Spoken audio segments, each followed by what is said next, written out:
We have some here, if you don't have them printed out for yourself. I'll send some around this way and some around that way, and hopefully they'll meet in the middle.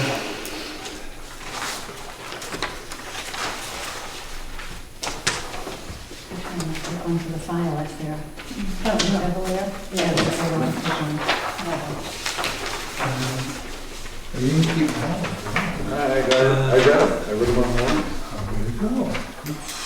Yeah, so you say. Well, I notice I'm always the one at the bottom. Chris moved to adjourn. Pass those around, these are for later in the meeting, so I might as well get them out now.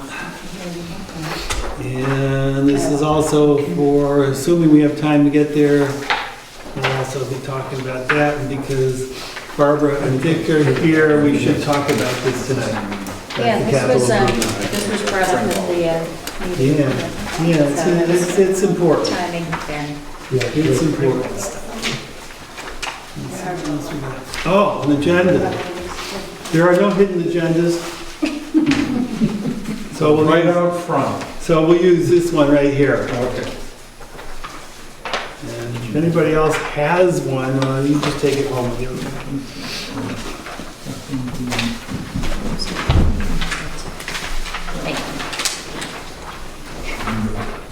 Now, on the zoning,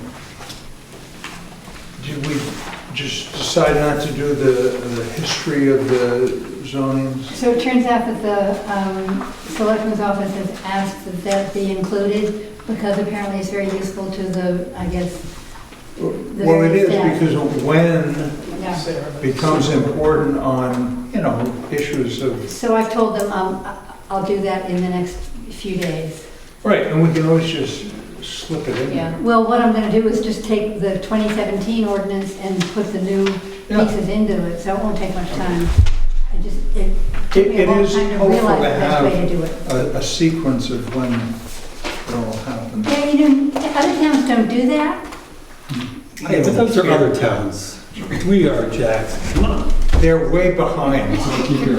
We are in the forefront. I feel duly chastised.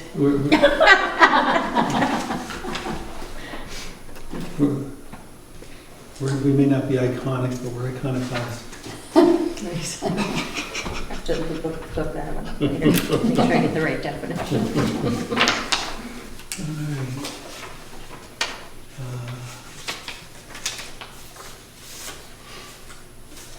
I'm going to call the meeting to order. We'll wait on Sarah maybe, but we'll give her, we'll have enough time to be talking about this stuff. We have some new people sitting at the table. These one ex officio formal voting member. Welcome. Thank you very much, glad to be here. And the household is well represented because there are two members of the household. David, Yes. do you know these folks? Yes. I don't know Chris. Officially, David Campbell. He's been at our house for dinner before, but it's okay. Oh, I'm sorry, I didn't. That was We should do the warning, that my wife always does the warning. That's so-and-so, their name is such and such. Yeah. We were at such and such when you last saw. It was years ago, so. Yeah. It helps, and sometimes I do the same for her, it's I good. forgot that. I tried to nudge you under the table, but you're too far away. Oh, I'll have to change your seating position. Don't get any idea. All right, yeah, Okay. you know Chris. I know Chris. Okay. He ends up causing trouble for my wife as well on the board. Folks who have not received one of these, who are voting members. Okay. I'm gonna do this until we get more. I'm gonna just have to get more because we ordered enough for everybody and They disappeared. they disappeared. Somebody walked with them. There were supposed to be 4 of those currently in the thing, and there are only 2, so 2 walked. And that's why.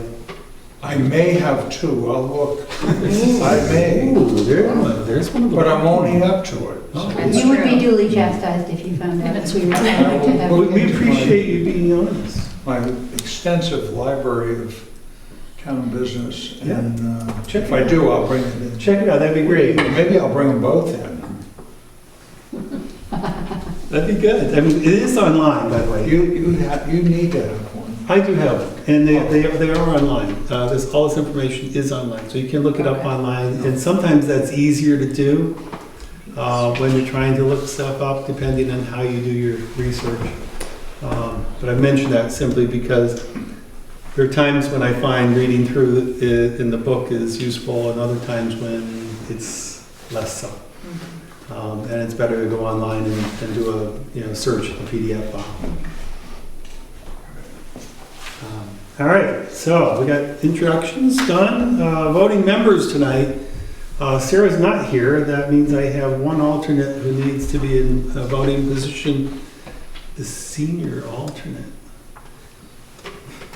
The senior alternate. So honored. The senior alternate is Betsy. So I'm going to appoint you for this evening. Thank you. And subject to Sarah arriving, you may get voted. All right. Minutes. Folks have had time to look at them. Any issues, questions, concerns? For those of you who weren't at the meeting, a new introduction to them. No questions. I move that we accept. I have a motion. Second. Any discussion? No discussion? All in favor? Aye. Aye. Approved unanimously. Thank you. All right. Hank, you're our public tonight. Do you have any comment? Nope. All right. We are so good on timing. Dana, would you please come join us at the table here? Yeah, thank you. And I do have copies that I brought of that proposal. If anyone needs an extra copy, let me know. I think, does everyone have one? Yes. Everyone's got one? I might keep one to put in the file of the 1930. So we broke this up into 3 parts, because I think what we kind of heard last time echoed was that the most important thing was to go through your Can I zoning. give you, let me give you an introduction. Absolutely. First off, the reason it's here is that we kind of took a look at what we have for priorities for this year, and several of them came up. One of them is that we would like to add groundwater protection into our zoning ordinance for this year.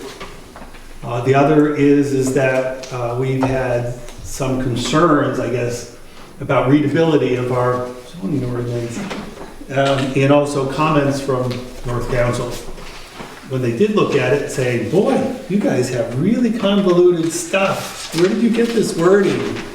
And we said, "Well, we're Jackson." And people who are sitting at this table probably were the ones who came up with it. And they came up with it, man, if you sat in any of the discussions, you sit for like an hour deciding what the meaning of "the" is. And it's like, well, that's "the" means this. And it's like, well, no, "the" doesn't mean this here. It means that there. And it's like we've gone through that and meticulously gone through the wording to have it the way we want it for us here. That's good and bad, because then somebody else reading it looks at it and says, what the hell does that mean? Or it's not similar to other zoning ordinance in other places, and you kind of I looked at it the first time and said, what the hell does that mean? Because I'm from a foreign country, down in the southern part of the zone, and they don't write things like that. They write them differently. So it's like, and language is important. I think we all understand language is important, both to our community and to our culture. And how we write it, what we write, what we do, and how specifically we write it is important to us. It conveys a meaning that we wish it to convey. And I think that's something that's important to us. However, on the other hand, we also want people to understand what the heck it is we're talking about. And so what we did was we have all these things that need to get done. We're a volunteer board. We don't get paid very much. In fact, I don't recall the exact amount, but it's really small. It's got a lot of zeros in it. And so we don't have a lot of excess time to sit there and be doing stuff.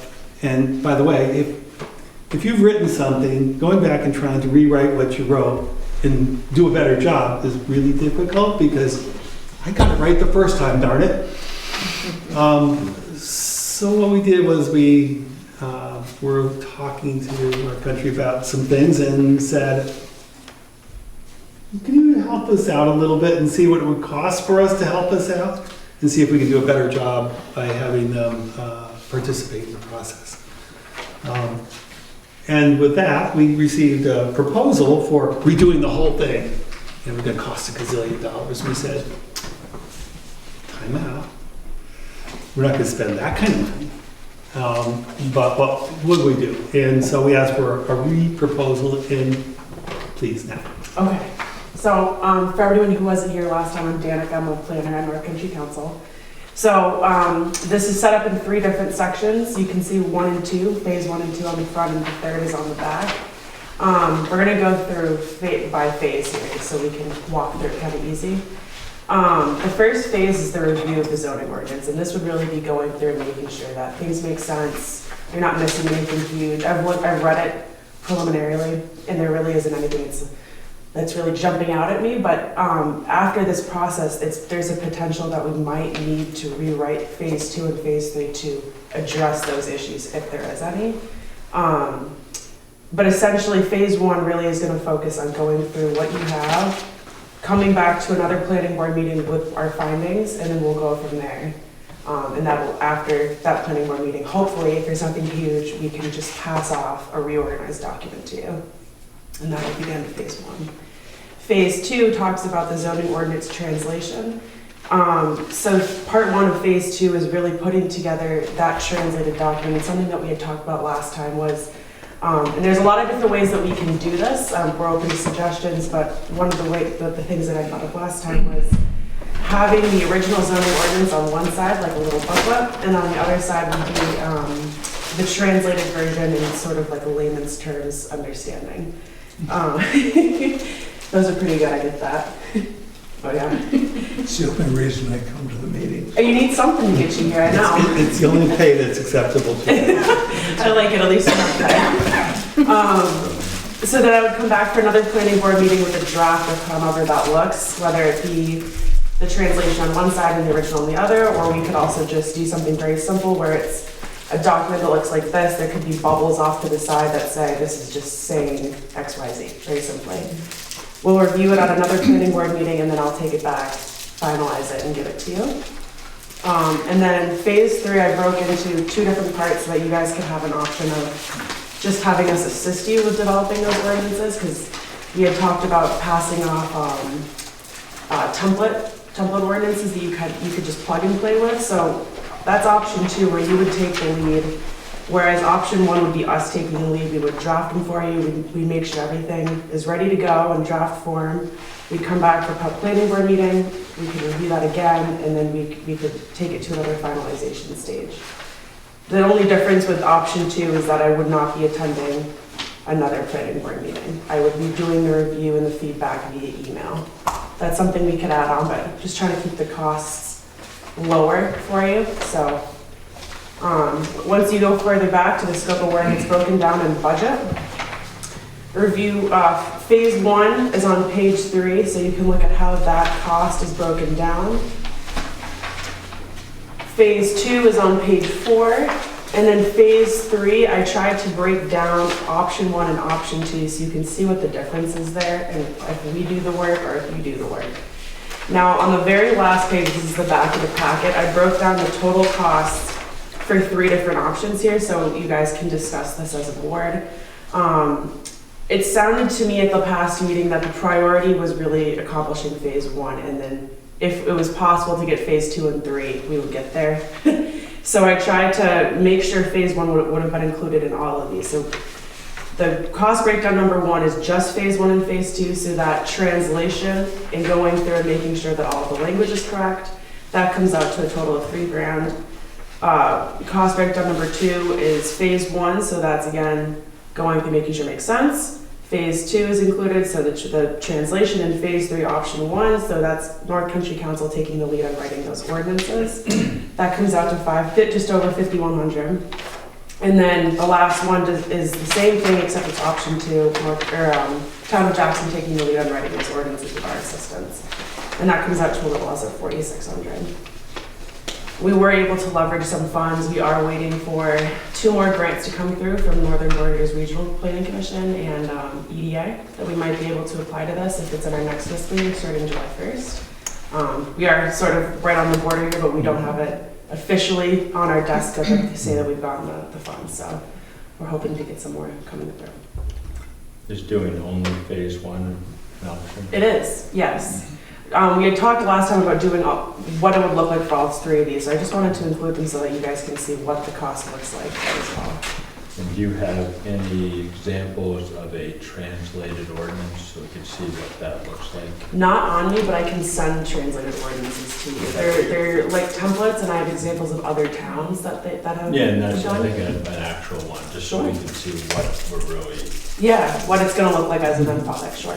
I like that bubble idea off to the side. Yeah, because there's a lot of different ways that you can accomplish this. And if you have different examples, you know, Sure. about one and a separate one. Sure, I can do that. I'll pull it over when I can. I know Milford, New Hampshire has a few that are pretty creative, same with Manchester. Thanks.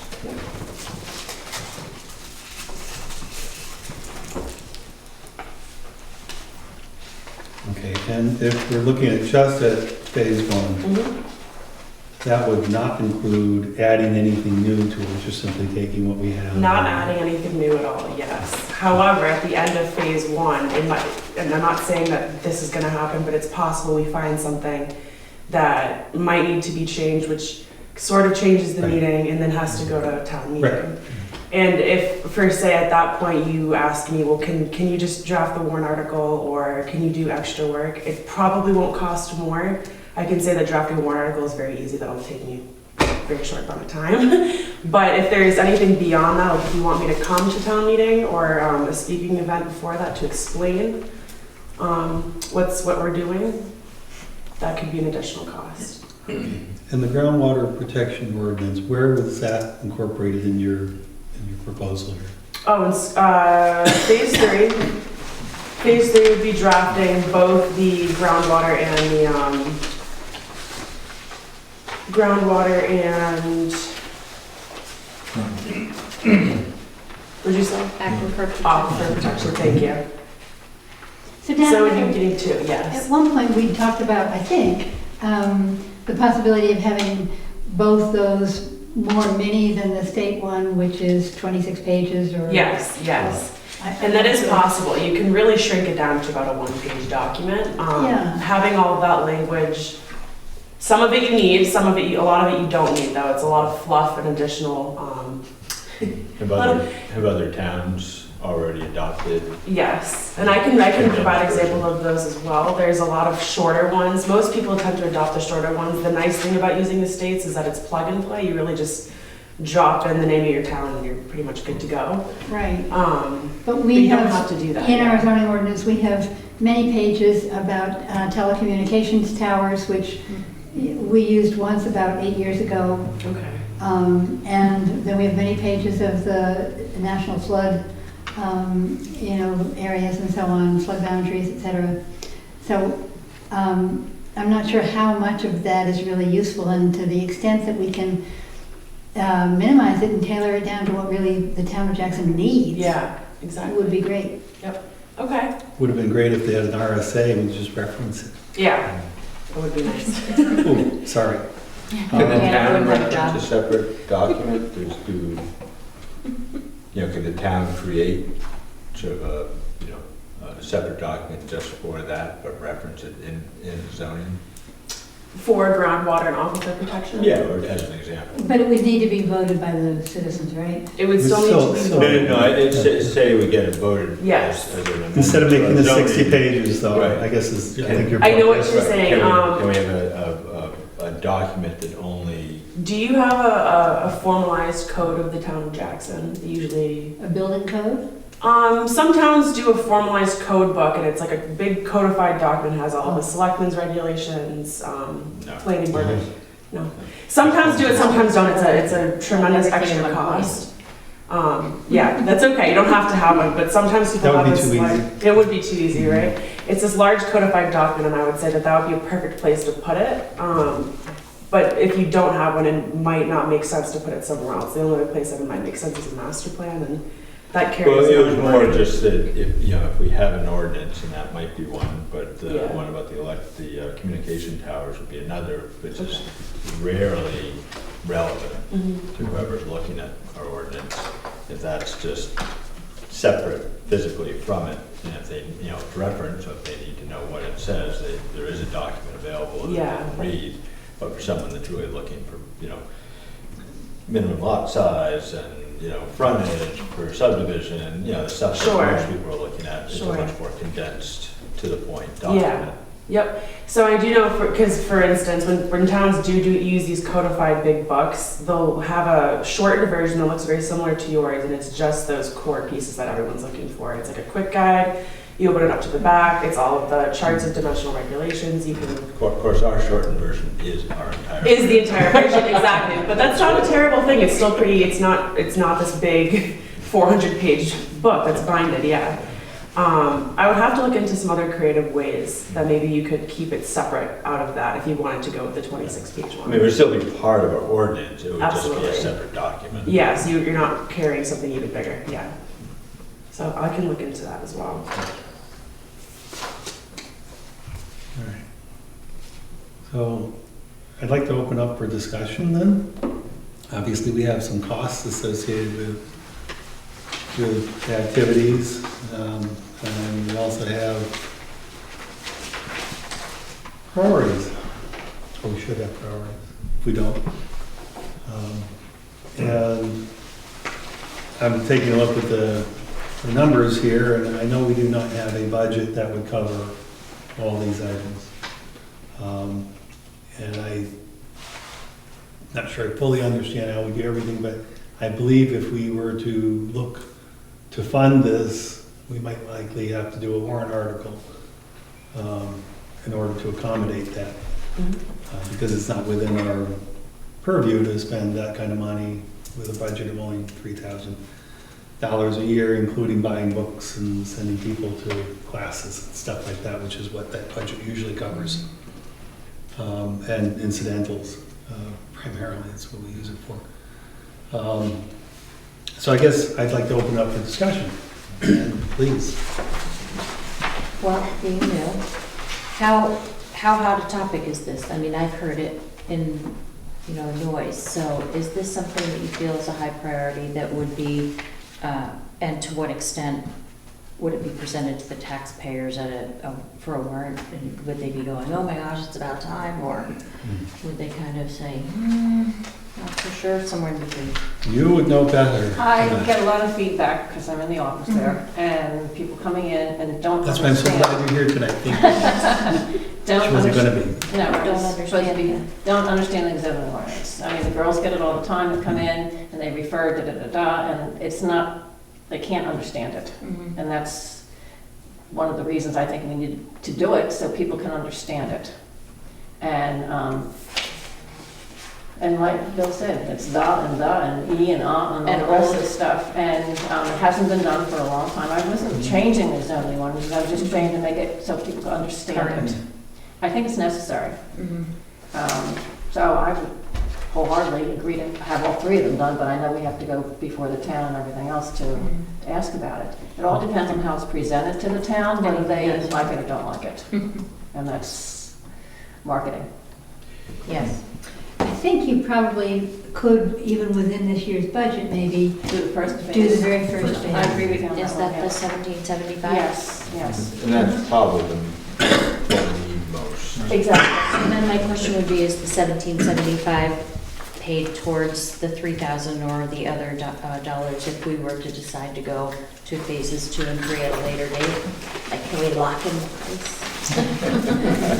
Or can we get a better deal? I think it's truly phase one of Yeah. potential. Yes. Are there pieces of 1, 2, or 3 that we like that we could roll into one, you know, with the Package phase 1. deal, yeah. I mean, it's a little confusing to me, but the translation, is that in phase 1? It's in phase 2. So after phase 1, we would come back here and discuss what those findings were. And if So there we was got something, phase Yeah. 2 then, you do need. I mean, phase 1 is just a translation. It's yeah. so- no, phase 1 is just going through to make sure it makes sense. I mean, and yeah, your reorganize. translation, I guess. Yes. Well, my point is that, you know, how much more would it cost to put the translation into phase 1? Well, it'd be just doing phase 2. Exactly. Phase 1 and phase 2 So together. it's 3,000. That's what phase 2 is. I'm assuming your pricing is, So a la carte. what's the big difference here? We can always take it back and try and rework these numbers. And you had asked if you are set and at this price, you are. We have all of those funds already earmarked. If we do get more run, we're gonna see what we can allocate towards Right. this. We just waiting for it to get across the table. It seems like phase 1 we would do no matter what. Yeah. So well, why I not? think you have to do phase 1 no matter what. And phase, you know, what phase 1 accomplishes somewhat determines what phase 2 or phase 3 would look like. So it seemed we would do phase 1, see where we're at, and then move forward from there. And when towns do a translation and then start making amendments, you know, going into the future, what do they do about keeping their translation current with their changing? That's a good question. Typically, it's someone in the office who's doing that when they're updating it year by year. But that's something that we could always help you with as well. But just, it does mean now that we would be, if we had a Yeah, translation, maintenance process. We'll have to we're maintain maintaining it, yeah. 2 documents moving forward. I don't know if there's any way we can go to the selectmen and ask them if we could have our budget for the year extended to, You may roll it over to next fiscal year? Is that what you're no, I talking was about? saying that, you know, to do phase 1 and phase 2 is $3,000. Mhm. And I know we have to go to the selectmen before we can do anything. Mhm. I don't know if there's a possibility, is there, Dick, that we can ask the selectmen if we could have more money for this year to be, because we haven't never used our money mostly. I mean, the $3,000 we've been allotted for, we haven't really used that over the years. We just, you know, is there any way we can, We would not be substantially over the allocated amount that we normally have. We'd probably come in at $3,400 for the year. So you'd be asking for $400 over what your normal budget is. anyway. exactly. Roughly, yeah. I personally think that's a reasonable amount. However, I would like to see if there's any negotiation that can be done, knowing that we're sort of in a $400 swing. Yes, I can take that back tomorrow. I have a meeting with our executive director, Yeah, and the that's something we selectmen can are see. kind of tough, so I could think it would be easier to take it back to Absolutely. your guys first and then see. And you're saying there might be some grant help anyway. Yes. Yeah, it's just, we don't have it confirmed yet. So that's the problem. Once we have it confirmed, we can earmark it and set it aside for certain projects, but we just hear that it's floating around in transit, and then once it gets to us, then that's when we can guarantee it, but. When does your select board meet? A week from next Tuesday, so we just met Tuesday, so. it'll be Okay, next so I got a Tuesday. little time to talk to her, and we can rework this, all right? Mhm. Considering it is the end of the month, we are checking our mail constantly to see what's coming in. Our commissioners were asking as well, like, what else are we gonna get for money? And we are waiting for actually 27 grants in total to come in right now, so. Yeah, it's a big Part of time of it. year. Yep. I think ideally we'd like to do this sooner rather than later. And budget's always a consideration, and making sure that we do everything according to Hoyle here within the town budget process is important. So if we can find a way to get there, that would be great. And- Ask ahead of time before we spend it. Right. Well, I'm not spending it until we have. No, No. Yeah. but it's always good to, Well, we're here, that's why. Do the- I mean, Yeah, you the know, other thing. let's not commit and then go to the selectmen and say, oh. No. You Well, won't hear that from me. Yeah, the other thing is, you know, if it's decided to go along with other phases, you know, is there a way to split that over 2 years of the town budget? So if we say we're going to commit to X dollars, and we know we have concessions from you to work the numbers a little bit, and we can spread that across 2 years. I think that might also work better with the planning board budget between this fiscal year and next Yeah. fiscal year. Question for my select folks. Is that kind of scooting by the warrant article process, or is this an okay way of doing that, what you're suggesting? I don't know enough about it. For you, yeah, 'cause- They can, Do what they want. right. As long as it, because we always run, we don't spend everything we've allotted.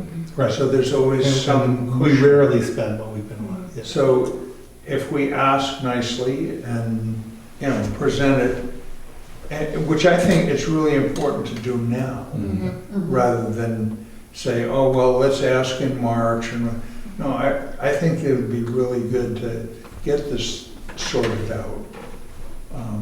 So I believe, because it's not going to be that much money, Right. and as you said, we've hardly ever spent our entire allotment. I can't remember a year we spent $3,000.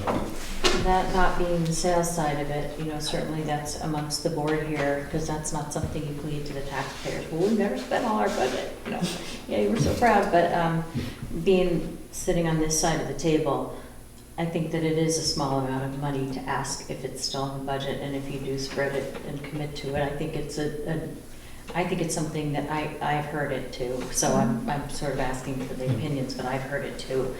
Our zoning ordinance doesn't make sense. It doesn't, isn't current. So, it would be nice to be able to understand these. And to me, that's Coming from Mars, it reasonable. doesn't make sense. Mhm. And so. part of my former life used to be translating things into English. And this is a tough nut. Mhm. It just is, it's very meaningful, and we've sat in conversations where Scott's gone through and taught me why this is important, and I go, yeah, I agree with you.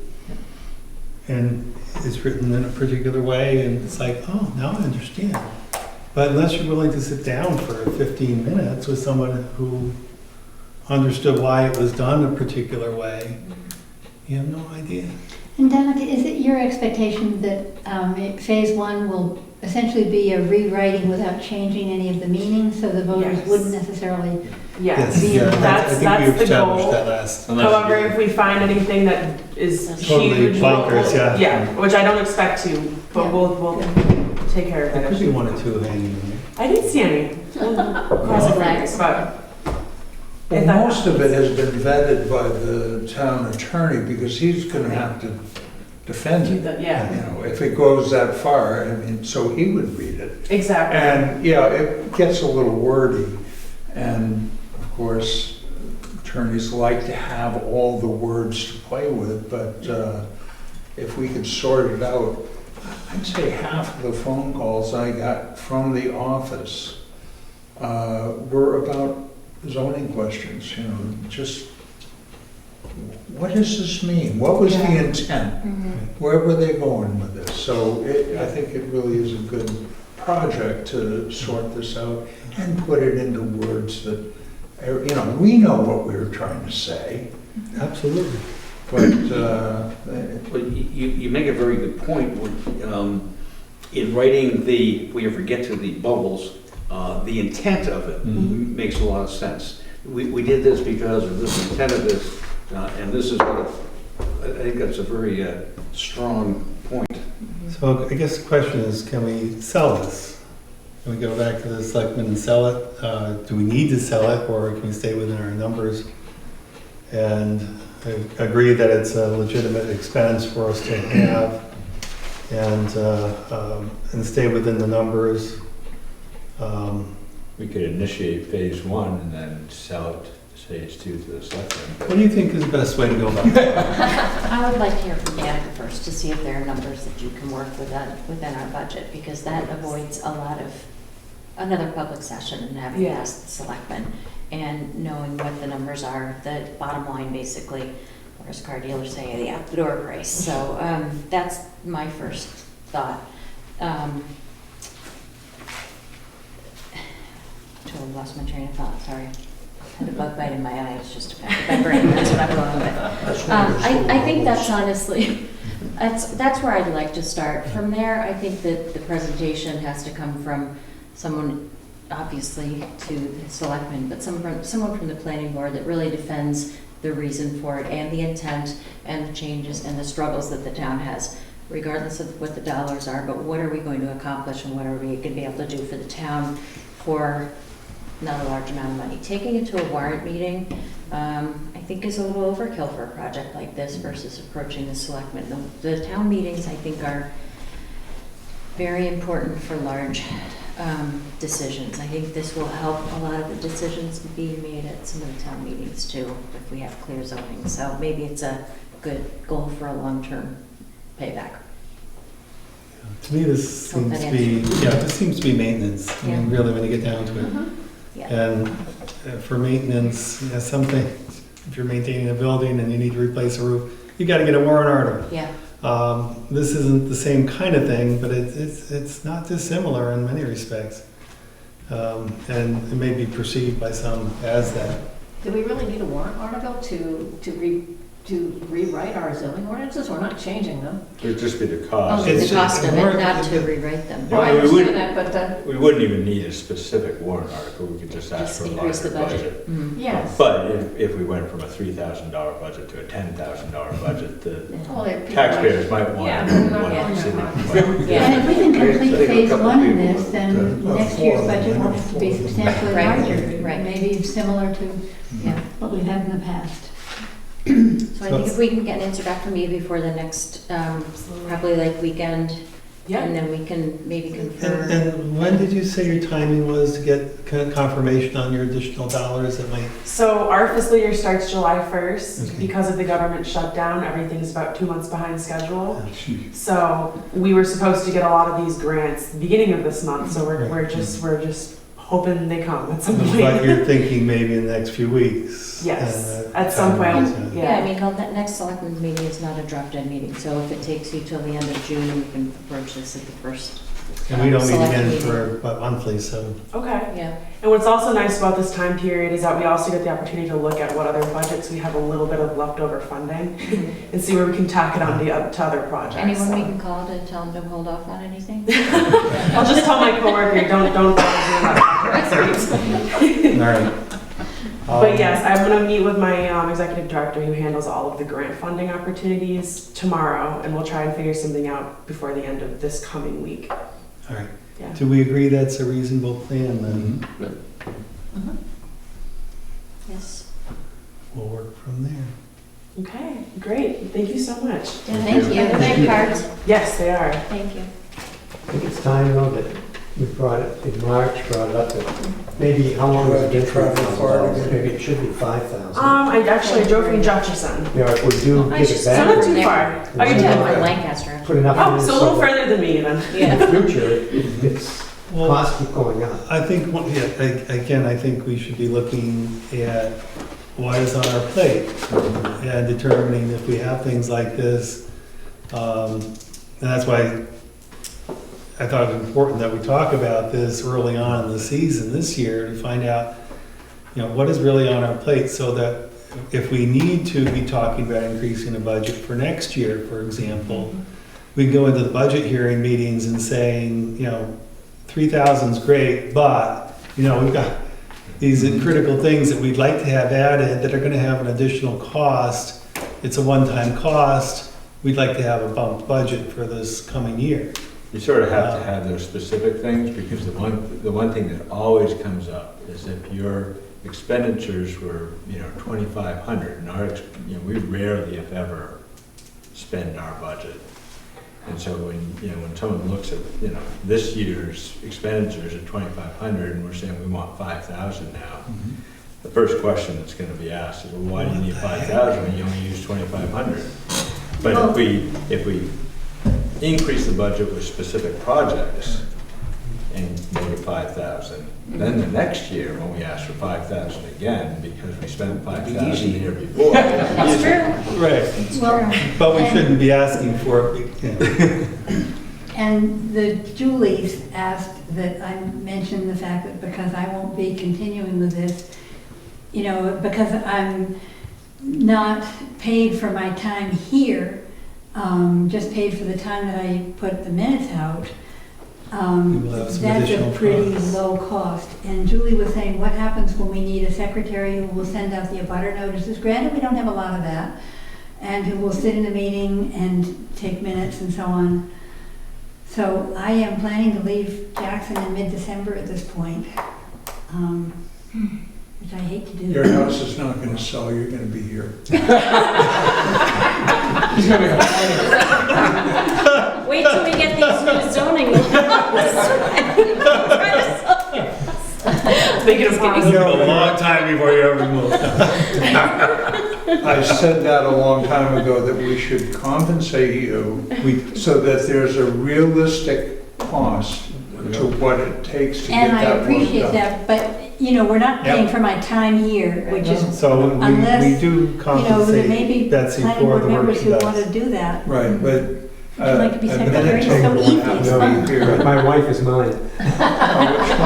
It might only be $100 a night or whatever, but Right. still, it's Yes, a cost. it's an extra cost, figure in. right? That's So we'll have to factor in. $1,200 a year. Yeah. So So noted. Thank you, Betsy. did that math pretty quick, didn't I? You did, That was really. good. That's good. I like the pay though, $100. Good. Maybe you want to be You're secretary. welcome. That's It's a fun job. I'll bet. Well, thanks, Dana. Of That was course. really So- Thank you for your informative. time. We Is it appreciate okay if it. I follow up with Betsy and then you can pass it on to Michelle? I'll still be employed next. Perfect. She's still our contact person until mid-December at least. Oh, geez. All right, well, it's great to see you all Drive again. carefully. Hey, Oh, thank thank you. Any further discussion on this that we need to entertain? Okay, let's move on.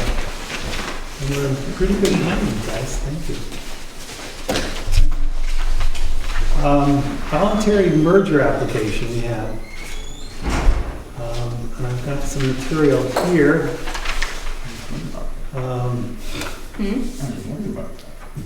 Oh, you just learned about that in the meeting? Yeah, well, I only learned about it like 2 days ago myself. And just for new folks, what we try to do is we try as best we can to deal with things as quickly as we can. Because most of the stuff that we work on tends to affect whether or not somebody can build or plan or whatever it is they're trying to do with their life moving on. If they have to wait a whole month for us to act on something, I think that's unreasonable. If they come to talk to us before the meeting and say, I've raised my hand. Now, we obviously have requirements. You have to do the paperwork, we have applications, you have checks to write. But if they're doing their piece, it's the same day as the agenda, I'm willing to put somebody on the agenda. As long as it meets the requirements for us. And this one, fortunately, they did contact us earlier this week. This is 6/10, so I guess that's this week. Bottom line, it's a voluntary application to merge two parcels. I think we've done this before. It does not require, if I understand it correctly, notifying any abutters. The application doesn't require it. This is for the Wildcat Inn and Tavern. And I'm happy to circulate what we've got here. If you need to look at it. Is there engineering? It's still gonna have to go to the county to be registered, so we need to have They have paid a check. a plat and. It's, actually, we don't need all that. It is a state law that says if somebody applies for a voluntary merger, as I understand it, we have to grant it unless, let's say that we have a zoning ordinance that says you can only have one home per lot, and by merging these two, we'd be violating our zoning ordinance, then we can't do it. But in this instance, as I understand it, there's nothing that violates our zoning ordinance, and if that's the case, then we have no choice but to approve it. But that wasn't Dick's question. It was- Okay, but still, I think it has to be registered. Someplace they have to say does. that this happened at this So property. it's that one paper, the voluntary merger paper, that gets registered. Not a regular. Right. plat. Mhm. We don't go through the process of the plat anymore. You know, years ago, I think that used to be the case, but it is not So at this point. is this the property in back of the parking lot that they got from the Frost? Yes, I think so. And apparently there is a storage, something or other there. I guess they're gonna take down some building. Well, they already took it down. They already Yeah, took it down, we it's did. gone. Yeah. That's Okay. called the igloo, we were trying to. And they're gonna build like 2 Yeah. units back there. Right. But I think that this property is just to extend the parking lot, Mhm. is my understanding. Yeah, Well- they came to us earlier, a few months back. They picked up some property from the Frosts, and part of that was because they needed to have additional space for storage for their trash, their dumpster. But also, I think they were also looking at this additional activity to knock down the building that was there and Well, the building is, anticipating that. building was on their property, not the property. No, what I'm saying is, just the anticipation of, well, if we knock down the building, we want to build something, what will we have to do? Oh, okay. And so they've kind of done it in phases of application and acceptance. They now have the property. If they merge the 2 lots, it certainly makes it possible for them to do the development without violating any issues. Or maybe they do, maybe they have some requirements, but then they can go to the zoning board of appeals and ask for exceptions for them, knowing that they have a lot in hand. And that would be outside of our purview here at the planning board. I move that we accept the application. I'll second it. I'll second it, I'll third it. Any further discussion? All in favor? Aye. Opposed?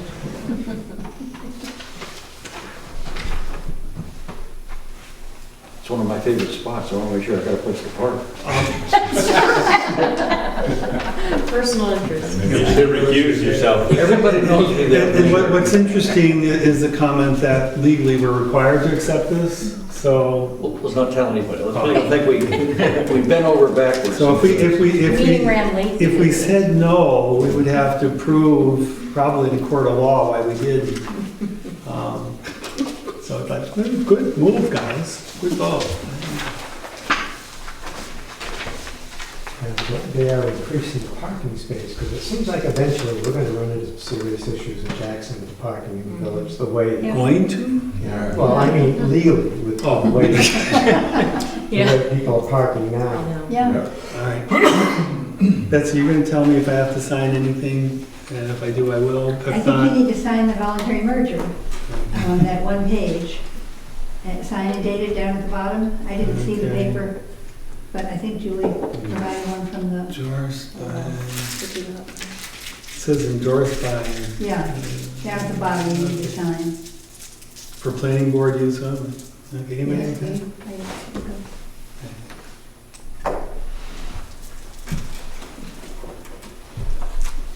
Yeah, I want to take down the fire station and turn it into a parking lot. Really? That's a good idea. That's what I want to do. Where would we? That's our feasibility study. Over in that parking lot then. Can we design a better looking building? Oh, yeah. Is that building, that's fine. I don't think it would I take don't much like, I to don't be. like that building. It is. But is it large enough for? Well, So- no, it's not large enough, and you've got to have a gable end for the trucks to go in and out, so you don't have the snow sliding and drip down right in front of the doors, because then there's a ice hump to drive out. And you guys are so good, because that's our next agenda item. Yeah, the Capital capital improvements. improvements. You guys are really good. I'm not gonna ugly garage. Every 10 years, Let's whether get it is history or to not, it. right? It's I think apparently the town stores trucks in there, don't they, the old Grays and Durant? there's a lot of, There were, let's see, the forestry, fire trucks were in there, and a whole bunch of other stuff. stuff. I'd be Yeah. afraid to park anything. How about You've seen that show Putting a fire American station right Pickers, there? right? I think it would take too much fill to build it up to, so Yeah, it it's can not that flood. large. You don't want your fire trucks standing in water. Yeah. I always thought they should have the fire station up on a hill. So, so they can come down to the fire much faster. There you go. Okay, so Lots more let gas to go back up though. me do a little bit more of an introduction on this, and let's get the discussion rolling a bit. First off, I think we need to recognize that the planning board that was in place that did the first capital improvements plan did an excellent job. They implemented a variety of different processes that are still in effect today for how we look at our budgets, how we actually budget some of our capital improvements, and ensure that we have adequate funds to make major purchases without having to go to the credit arena. So I think first thing I would like to do is recognize that the folks who did this work did a great job. I agree with you on that. They followed up nicely a second time, and then they decided apparently that it's done, it's been done, so we don't have to do it ever again. But I know, like, every time I wash the dishes, it's not that case. Well, Do you ever have to wash them again? you they said? built They started, I'm done, you know, until the next time. They built the highway department, they moved the library, created the library, and, you know, that they felt done. And you know what, and they did, and the thing is that with all good things, it's like buying a new car or getting a new house. At the moment, you're done with doing that. Then you find out 5 years later that, well, maybe the car is not operating just the way it was when it was brand new. And maybe it's time to look and you say, oh, do I need to replace it? Do I need to just simply bring it to the repair shop and get it fixed? And I think that's true of a lot of different things that were accomplished. They were brand new, they were great, and they are great. But you need to take a look and say, do you need a new roof? Do you need a new handicapped access? Do you need, has the town grown or not grown?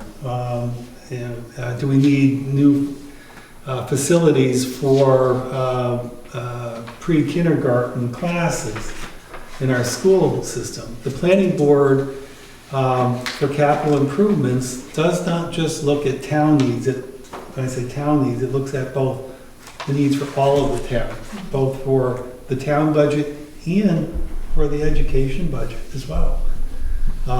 It's for all the needs of the town and trying to figure out what should we be doing prospectively, what are our needs going to be, how have things changed? Have things changed since 2009? Well, as you said, a lot of things have changed since 2009. A lot of things have been accomplished, and there are other things that are new. Do we really need a fiber optic system? God knows, I don't know. Do we? I didn't wake up this morning thinking I needed one. I read in the minutes and said, I gotta have one. It's like, it may be, I remember when we started talking about, cloud systems and people were going, what the heck is that? And now, if you don't have a cloud system, man, you're not doing things well. God knows, Snapchat and Facebook and all the other things that have come into our lives. And some of the things we do don't change that much. How we plow a road hasn't changed significantly much. but maybe the facility that we house the fire engine in maybe has to be different than it is now, because things have changed. The school system, we don't have pre-kindergarten, well, you don't need to worry about that. We got plenty of room for 70 students. When was the last time we had 70 students in the grammar school? And it's like, well, okay, but what happens if you need to add 2 more classrooms? And you say that's something that you want to do. It's important to the town to do that. That hasn't been decided whether it is or isn't, but it's something that's under consideration. So it's important. The planning board is supposed to do planning. That's our primary job, is to do planning. We did a master plan. I think we ratified it back in 2016. And that was just when I was coming on to this board, and you guys did crazy things to made me chair, and I don't know why, but I wasn't aware of this thing. And I read this. I actually sat down and read this from cover to cover. And I came across a section on capital improvements, and it's like, you're supposed to do this. And boy, you're supposed to do this after you've done the master plan, and you're supposed to do it, and you're supposed to give it at least a 5-year window. And if you can, update every 5 years, but for sure after you've done a master plan. And presumably that would be within 10 years from the last time you did it, because that's when you should have done it last time. So we're at 2009, I think, is the last time we looked at this. I think we have not looked at it other than the select folks doing their job correctly with the template that was put in place by this. But it begs the question about what's changed in 10 years that we haven't looked at, we haven't considered. So from my perspective, I think this is something that is critical, and something, not only it's critical, we have to do. And so from a priority standpoint, other than doing the occasional review and approval of lot lines and other things, which don't really take a heck of a lot of energy or thought process, either is a yay or nay, I think this would be a good activity for the board. So I'm going to, with that introduction, open up the conversation, please. So to move forward, for the most part, it's an aggregate of the needs of the other departments in the town. So do we sort of each pick a department and go interview that department as to what their needs? It's not entirely that, but that's the meat of it, is what the fire department needs, what the police department needs, what the school system needs, what the office needs. Yeah, it's a great question. This fellow here is very critical to the conversation, because you have history with the select board. And you're critical because you are on the select board. And a lot of the activities are associated with the town departments. Again, we still need to work with the school board to get other things. I've never done this before, so I have no idea. This lady's been on, I think, we'll look to see. We've got a few folks here that have been on the board. That's Sarah, specifically.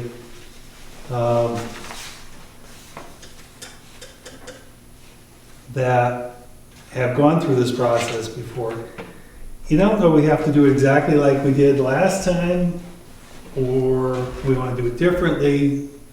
But what I'd like to do is I'd like to do it in the way that's most efficient, gets the best feedback from all the people who have a part to play in this and are concerned about it.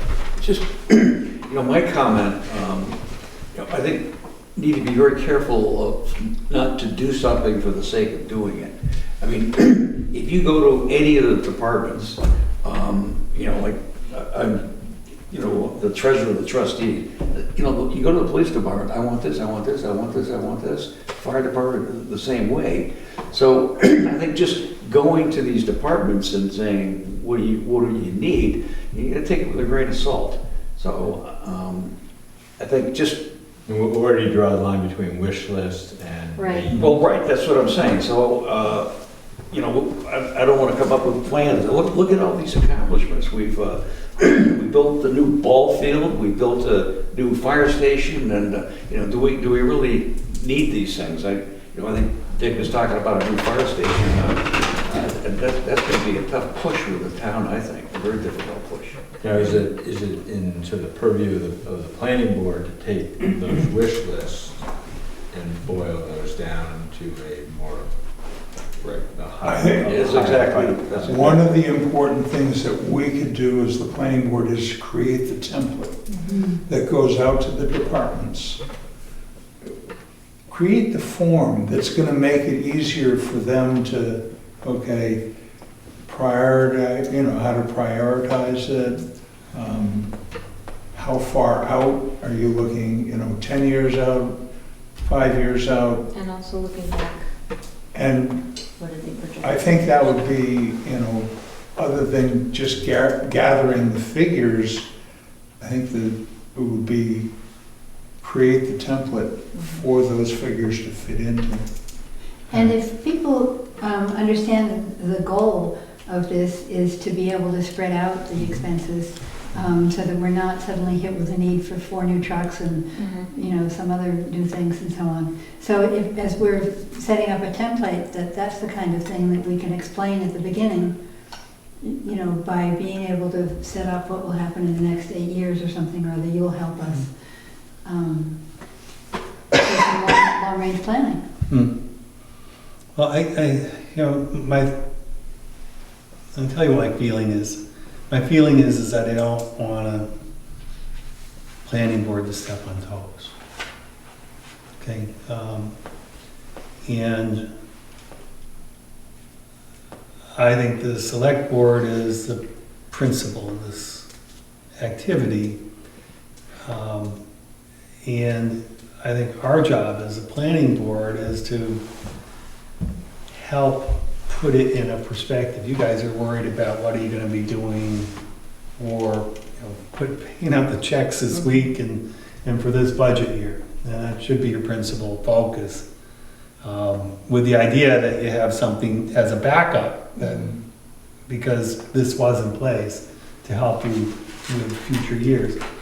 I think what I'm thinking is that I would like to engage the select board to drive a lot of the data gathering. I am on the committee with Dick for the fire station, so that has helped give me some perspective on approaching this. And you're right, when you say don't ask for the wish list, because it's almost like doing a survey. If you're not going to change or act on anything, don't bother asking, because people will be disappointed immediately. So I agree with that. There are liaisons, though, on the select board to all of the different departments here. And I think that if we do set it up right and say, you know, as the planning board, we are able to support you along with your select board liaison in doing a projection of what you plan. And I'm an accountant, so to me, I look at the annual budget, absolutely, but I also look at the 5-year plan, because you wonder, Yeah. 5 years ago, you said you were gonna need these things over the next 4 years. Do you still need them? Because if not, if you can still ride out a fire engine or a police cruiser or whatever for another year, then, you know, maybe that's a great way to be able to do other things in the town. So I think that presenting it is huge, but having the liaisons between the planning board, the select board, and the department heads it's the committee that needs to set the tone. Would it be possible for you two guys to leverage your fire department activities to come up with a template? Oh, I don't mind coming up with a template like this at all. I mean, that's my life, spreadsheets, are you kidding me?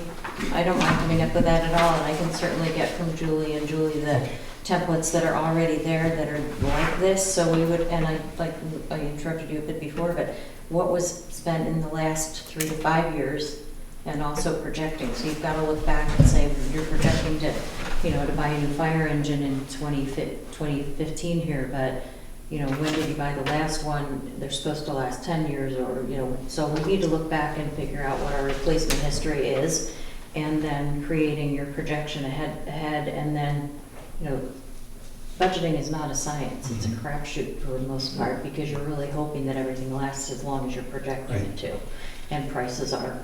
And not leave things out, like you were saying, Agreed. deal with the school. Okay, we have the solar project that we don't have to pay for 6, we can talk about it in 6 years. That's the first time You gotta we're put that out. able to buy out. So in 6 years, it would be about $120,000. Right. Well, that's $20,000 a year. Mhm. Well, that's not terrible. Nope. Right. But We and still not, have the bond. not to forget things is probably as important for us to. And that's the exact same thing that I was talking about, capital improvement, that 2009, we didn't anticipate that. Yeah. And it should be in a capital improvement plan document that says, making solar a critical part of what we do is something we want to accomplish. It's an objective we want to meet. And that also helps us bring everything back, as well as the select board bringing it back, saying, if everybody's projecting this much money in 2021, we're never gonna get that done. So how are we gonna please the Spread it out, taxpayers or- and spread it out Yeah. and accomplish what we need to, still keep the town safe, still keep the town beautiful with the, whatever, And not fire double my station, taxes. school, or whatever, and not increase our taxes and entice new people to move here. Yeah. And help Betsy sell her house. I mean, it's all a big picture in the projections. And what about improvements that are not Well, you talked about the connected to a board? For example, use an example like the ball field, and then there's no department that the ball field, would really be, would develop a ball field. Or affordable housing, Or assisted living assisted living. facility would be. Well, the other thing that I think needs to be included here is what property the town owns, and whether it's, whether or not it's feasible to ever build on it, whether we want to keep it as, a night land trust type of situation.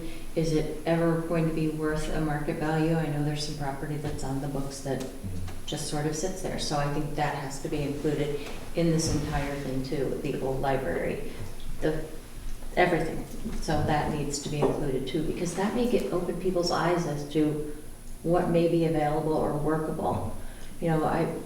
Since we've been talking about the fire station, so many people have opinions. Why don't we get our own ambulance and put it in there? Why don't we combine the police station and the fire station? Everybody's got their grand opinions of that, and we'll face that, I'm sure, at whatever town meetings and public meetings and that sessions we have. But I think that's really the grand plan too, is what are we as a town? What property do we have? What town buildings do we have? And how long are they gonna last? Yeah, I agree with you. I'm thinking that the point you're making, Scott, is that there is activities outside of the select board and the town activities, and there's things outside of the Board of Education that we need to get community input. Not dissimilar from what we did with the affordable housing. And so I think we're also going to need to do that. And what kind of process we do for that, probably not too dissimilar from what we did from the affordable housing stuff. Have a committee. They have a committee and work that through. Do you think is that what you're suggesting, or? Sure. Yeah. Is that what you're I'll volunteering? take words from your mouth. I think because you have liaisons to all these departments, do you really need to duplicate it by having some? No, that's what I say about stepping on toes. There's no reason to duplicate That's what I what's mean. going So on they're there. already duplicating it. They're already- If we can come up with a process that we agree on, I think we still want to hold we want to maintain control of our activity.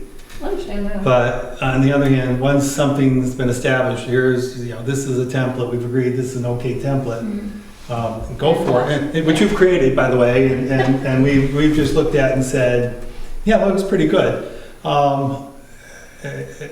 And then push it back out. And I would say that we need to have the same activity with the school board. And have them do a similar kind of thing. So again, I have no idea. I can't even begin to start thinking about how they work and what their requirements are. You just have to go and ask them. But when you ask them, they know everything about what they're doing, and so that's again making good use of resources and trying to leverage people's knowledge and concern and interest. We did agree though, that we are gonna meet, or the school board is going to come to at least just one quarterly selectmen meeting, one selectmen meeting per quarter to update us on. What an idea.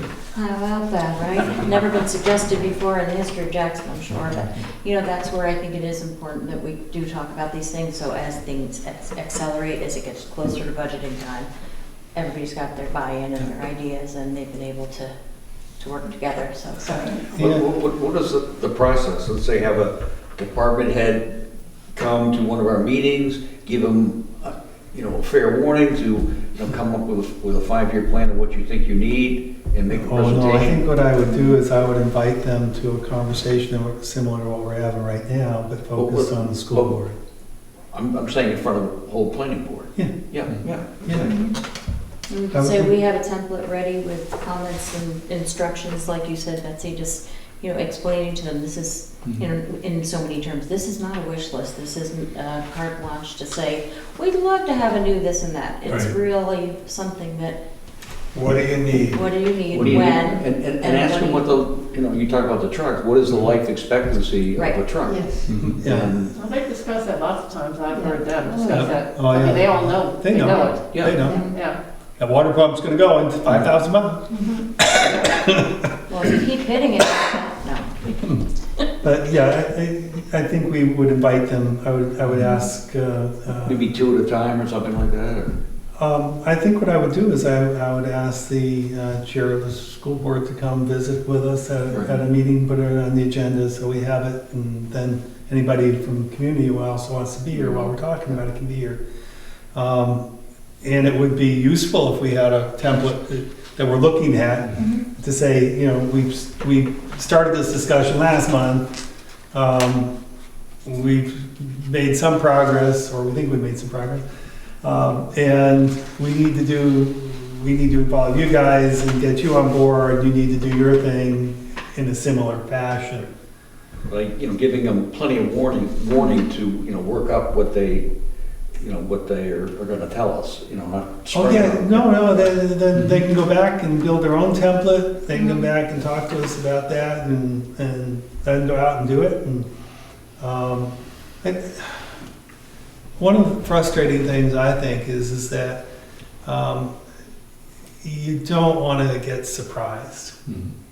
You don't want to get surprised in your budget process. You don't want to get surprised in your school board process. You don't want to get surprised. It's like, okay, now all of a sudden we've got to somehow stick another couple of $100,000 in the budget, or we need 2 more classrooms, or it's like it doesn't go down well in this town.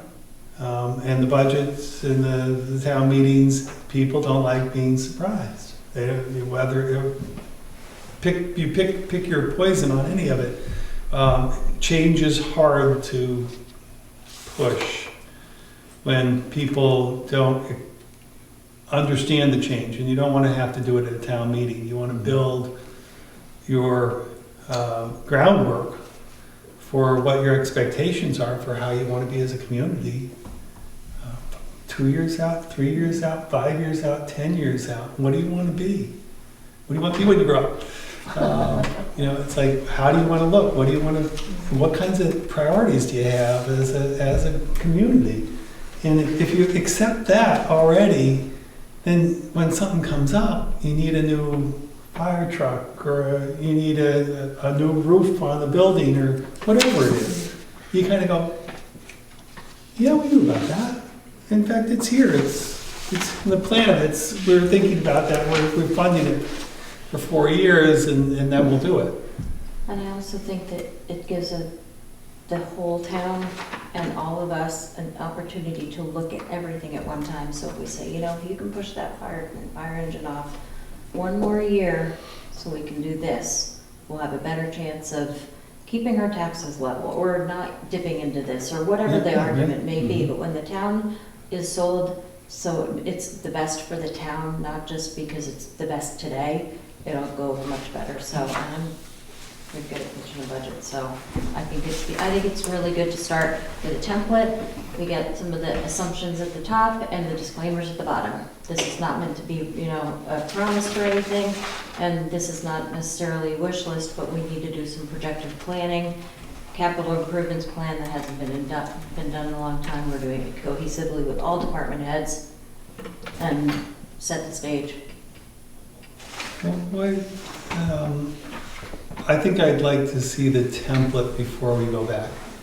Oh, I agree. I'm not going to send it out or anything. So, timing wise, although, if you guys are driving a truck at 50 miles an hour, I don't want you to put the brakes on. But I think for this effort, I think we would like to have an opportunity to take a look at it as a planning board, make sure it meets Chris's criteria, and you're a really good guy for this. He is, he's really good for this. Yeah, you're a really good guy. David was just saying that earlier. That's right. No, Chris is very good at, we have folks on this board who are wonderful people. Use your And for you new folks who don't realize, we've got four former chairs on the board, is that correct? Or 5. Or is it 5? 1, 2, 3. Well, and I'm you're not former. Yeah. Not yet. Not It could be later today, but not yet. Yeah. And so we have a lot of experience, and it's wonderful because it's the only way I can do this job because I have no idea what I'm doing. And they do, and they have a really good understanding. And the other thing is that folks who are not former chairs have wonderful community involvement and experience with this community. And I'm so pleased that all of you guys are here. Really, it's a great team. Mhm. It's a wonderful team. When I said send it out, I meant to here, not to everybody else. Just so I wasn't scaring me too much. You're scaring me. I don't know. No, I'm kidding. I'm the new kid, and you're. No. So, No, I agree with you. No, like, um, it's a good community. and to me, it's important that we make good use of all the skill sets that are here. Among this group, man, if you can get through this gauntlet, wow, they're great. They really are, and I love the diverse opinions. I really do. So it's good. All right, do we need to belabor this more for this evening, or are we good? The only thing I'd like to add, I'm so pleased that Dave went to the training thing, and Scott was at the training thing doing the presentation, Ooh, which is, And if we have a minute, I do want to talk real quick. please. If we're done with the capital. Everybody good? I thought, The only thing I want to add. We're good. You're on. I think we're on agenda item, there should be another item that says old business or anything else that comes up. I don't know who wrote up the agenda, sorry. Okay, but you're on. The presentation I did was really just presenting what Jackson went through with the available housing assessment. So I can get into that next meeting if you like. The most interesting part about that was there's another town that talked, similar things as you'd expect. The more interesting part was the developer that talked, and what the developer's looking at to develop housing, really of any type, but certainly a large-scale development of affordable housing, and the steps that they have to go through, not very pertinent to Jackson because that type of development is unlikely to occur, but it was interesting. The much more interesting event for me at the conference was the short-term rental session. And this was put on by a gentleman, Cordell Johnston, who is the Government Affairs Counsel for the state, for New Hampshire Municipal Association. So he's an attorney and represents the state, and he says that yes, municipal towns can regulate short-term rentals. He was very emphatic about that. It is his opinion, but I just say it was very emphatic. That's also my reading of what's in that book as well. Right, and I'll send around, I'll email around the handout that he had, and then also the handout from, which is a proposed amendment to the Laconia zoning ordinance, where they're looking to control short-term rental. Real quickly, what Laconia is doing is that they're not so much restricting short-term rental as they are forcing short-term renters through a registration process that includes inspections, ensures that there's proper smoke detection, proper egress, that sort of thing. And so it essentially puts up some hurdles for someone looking to short-term rent. But I believe that Cordell Johnston would say that town can go further and actually restrict short-term rentals. I think that now that we have to define short-term rental in a way that you can then address it, and you can do that either by sort of defining it specifically, or as in the case of Laconia, they're sort of lumping it into their rooming house or boarding house and rooming or boarding house definition.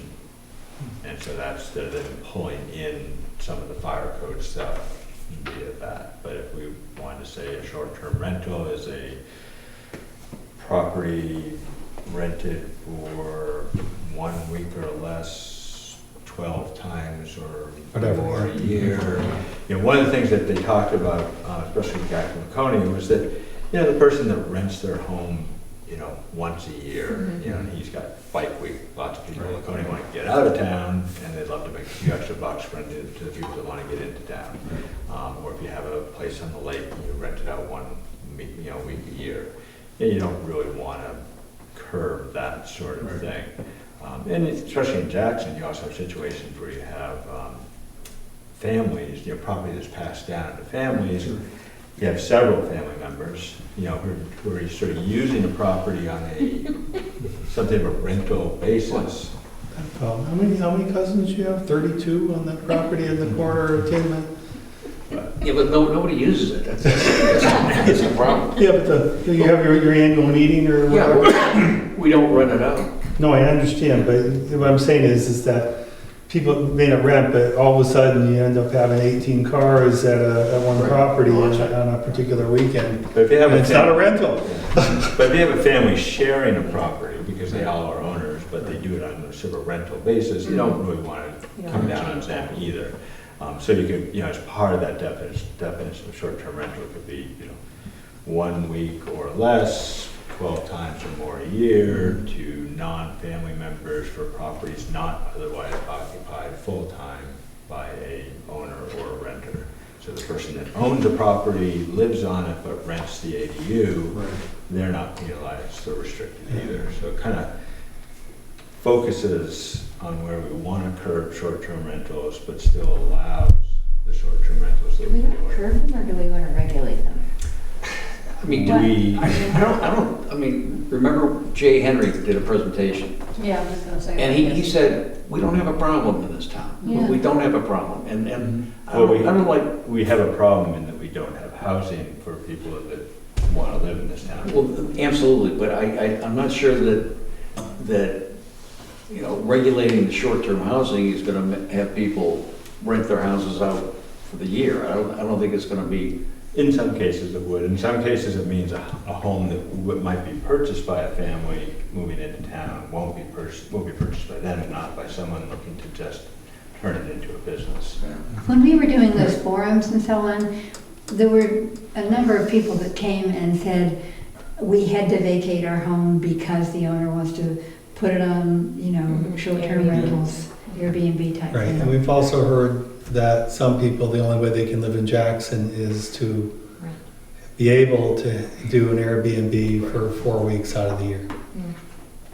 But there's Well, also the other side where people are coming in, buying properties, and this affects who gets to live here, only to put on Right, that's the one I've heard that most Yeah. people Yeah. complain. That's the real problem, because that takes away those Possible. houses that could be a permanent resident or a, you know.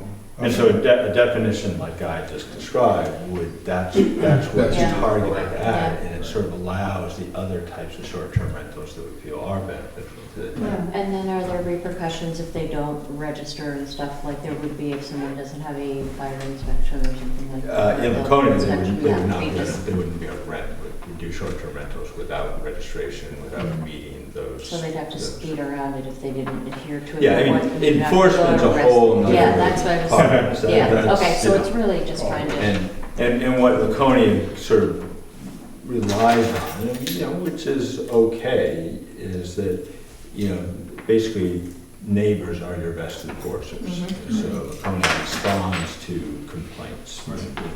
It's sort of unreasonable for a town to go out there and constantly canvass, you know, every short-term rental agency, you know, constantly, you know, I mean, how would you know how many people, how often, et cetera, et cetera. But police and fire departments here have been sort of documenting some of the Yeah. difficulties too, so. But you know, you can also present it on a positive, note, saying that if they register and become certified, you know, then they And can say put that that- on their website or whatever, as long as they're adhering to it and paying our fee to get certified. Mhm. Oh, Can you charge? No. But when we had all the available housing discussions, the short-term rental was, you know, really was what people most wanted to act on.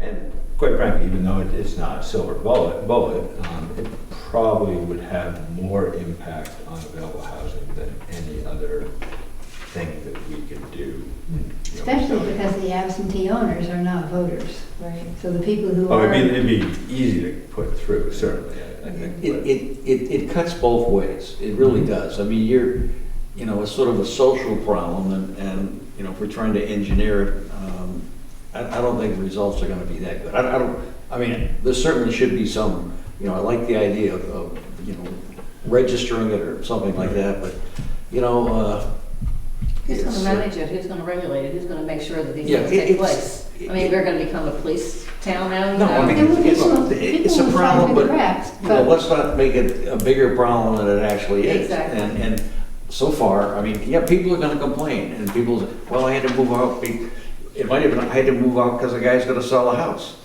and to somebody else, so it's just, I'm just a little wary of getting too involved in Jackson. Other towns, I think it's a little bit different. No, we are masters of our fate, and we can Right. allow our community to become whatever it becomes on its own. I know of at least 3 households where someone's had to move because the house was going to be sold instead of rented, and it was turned into an Airbnb.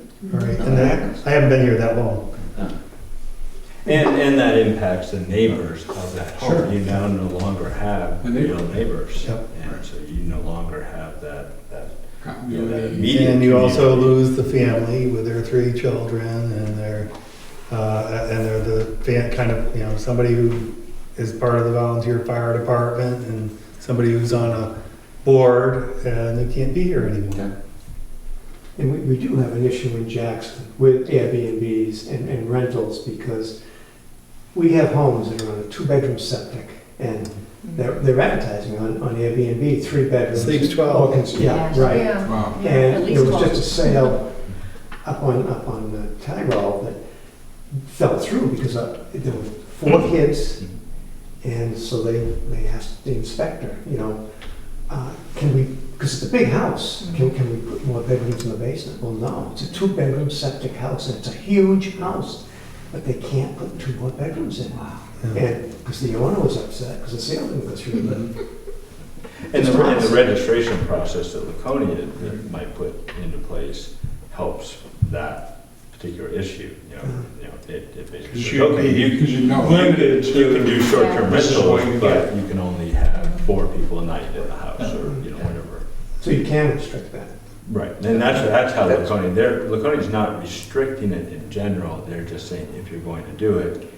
Do it according to Right. a reasonable way of managing your property. Mm. You should use your property the way it's intended to be used, not 15 people for a 4-bedroom house. But it gets done all the time here, Jack, all over the country. I mean, I know of people that had a place, they probably still do, over Wentworth. And she was wanting to put mattresses and stuff in the hallways, you know, I mean, you know, to get, so she could say, we rented 12 people. Well, I looked at my, she had 3 kids. Gosh, no. And, you know, with a 2-bedroom septic system. Yeah. But who's gonna stop that? Who's gonna regulate that? Who's gonna be the Nazi in town to say you can't do that? And out of the goodness of their heart, they're not gonna be, you know, if I'm gonna get 12 people in there, I'm gonna get 12 people. Well, at We least if- have other regulations, we do have to enforce our regulations. Yeah, but I'm saying, who goes around to see how many people were in that house for the night? Well, a neighbor would know. Well, not necessarily if they're at the condo, they might not be there. I mean, you know, you can't. You never know who's gonna be that person. Doing something is It's- always better than doing nothing. Yeah. Oh, I understand that. I understand You're that. right, though, if you put something in place, how is the regulation managed? So, do we want to do this? I guess, is this something Well, that why don't I, if you don't mind, since we're sort of just, I'd like to do a little more research, given that this is an opinion that differs from several opinions we heard prior to this, as to whether we can do anything about short-term rentals. And then maybe maybe I can craft a bit of a draft of both a restriction type ordinance, or at least how we would define it if we wanted to restrict them, and then more of a registration and, you know, inspection and, you know, meet these requirements kind of thing. I mean, I think, from my perspective, I would probably readily buy in to the idea of trying to ensure that, from a safety perspective, that a property is being, you know, is properly set to accommodate the people that are going to be in the building. I mean, if you're going to take in revenues on a commercial basis, and your house doesn't have the appropriate smoke detectors, or you know, you're trying to, again, Blocking exits with mattresses. yeah, 2-bedroom septic system, and somebody's trying to house 16 people. I mean, I went to Cranmore the other day to exercise, and this one house had, I slowed down to count them, 18 cars. 18 cars, it filled the lot. I have no idea why they were there. Well, Kevin's complained about that, our building inspector. But there were 18 cars. Yeah, there were 16 cars at the place he was at too. Yeah. And where my daughter lives over in New York, the development that she lives in, the house right behind them, you know, they're never there. All of a sudden, there's 18 cars. The noise was unbelievable. And the association that she lives in, okay, there's an association that's on the lake, managed to, and the president of the association lives there. He managed to get those people out of there. Yeah. And they have the rules and regulations that they have in place. But as far as the Airbnbs go, I was talking to her the other day on a Memorial weekend. She said the little motels were empty. They have big hotels there in Lake George area. Yep. And now, because they offer whatever it is, but she said the big thing was, mostly all the houses were full of Airbnb places. And that's what people wanted to be, you know, because they can get 12 people in the house. Well, not only that, a lot of times it's, You don't have to- it's no frills, but it's cheaper too. They can It was charge so cheaper, much because yes, their and they can overhead eat is inside, and lower. that affects everybody. Yeah. It affects And the they got- restaurants, it affects. Well, and Yeah, it's, I'll admit, I'm looking to regulate or restrict in Jackson, but whenever I travel, I use an Airbnb, but oh my God. because it's just a more comfortable way to travel. Yeah, but I mean, Of course it is. But if you don't have the rules, or you don't have some guideline, then you have no control. So you're free for Right, it. and getting to your point, Kathleen, if we have a registration process and someone comes in and they're denied because they don't have smoke detectors or Right. proper exit, and then you see that property listed on Airbnb, which is not too hard to, Right. find, Mhm. then you have a very clear-cut case. Or if you say, okay, you can rent, but you can only put 4 people a night, and then again, you see it listed for 12 people, Right. then you have a very clear-cut, you know. Oh, yeah. So by having that registration done, you have a basis to then regulate off Yeah. of. I'm just thinking at At some least to point, start. if something, to your point, safety, what would happen if, God forbid, something happened to that house, a fire, and Exactly. people were killed, Yeah. and they said, you allowed this to go on? Yeah, I agree. I think that that's a real problem. That to me is a bigger concern. I mean, that to me is the issue of, again, not controlling, not saying you can't do it, No, but I have no let's make problem it with, safe. with Yeah. regulations. No problem at all, but I don't think it's gonna cure our. I agree. Yeah, I agree don't with think you so on too, that. yes. And I heard Jay the other day, when he was talking to the girls, that one of the houses he went to, you know, they can't do this, this, and this, and this, because he was doing it as a fire hazard. Yep. So they were denied whatever they were gonna be doing. I don't like to try and listen too much to what they're saying, but he was on it. Jay was, he was on the situation. And, so it All wasn't right, just being you ignored. want to start the ball rolling on that then? Well, It's not I an think, easy I think one. actually what Yeah, I'll do it's is not bring it easy. to J-Home, you know, and, you know, J-Home is now a nonprofit organization that was a housing committee.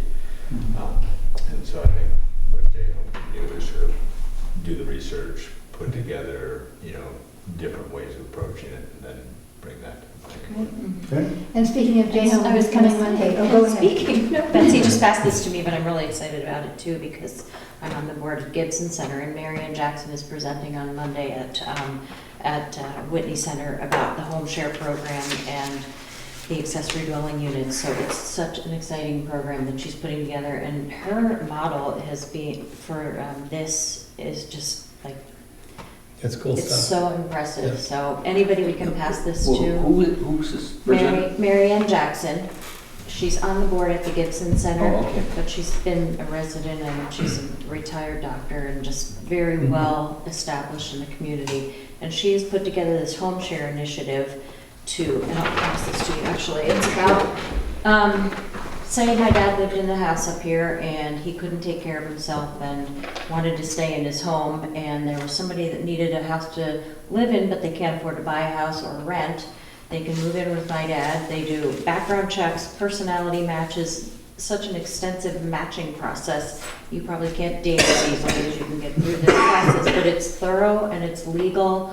There aren't insurance issues or anything. So this person would be matched with my dad. They would either pay rent or they would trade services, like they would take care of the maintenance for the house in exchange for living in one room, or have access to these rooms or whatever in exchange for staying in the house. And it's the home share, it's a home share program.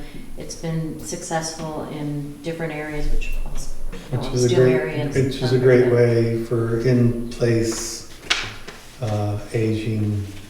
And provides housing. And it provides housing for Does- young and old too. Yeah, so it helps both. Yeah, it's really exciting. And then Victoria Larcy Yeah, is going she's to working. talk on the accessory dwelling units, the Yeah. ADUs. And, you know, again, another way to, you know, to promote housing, and a good way to, you know, it sort of jives with the home share program. Mhm. Because if you have an ADU, it's a great place for someone to live. It's going to help you in your home. Yeah. Very cool. So that's Monday, share the info. I think you're on cue. I suggest that we adjourn this meeting. I second it before Dick does. Give you 2 of those. All in favor? Aye. Done, thank you. Thank you. We didn't get a lot of Nice to be didn't here. get lunch.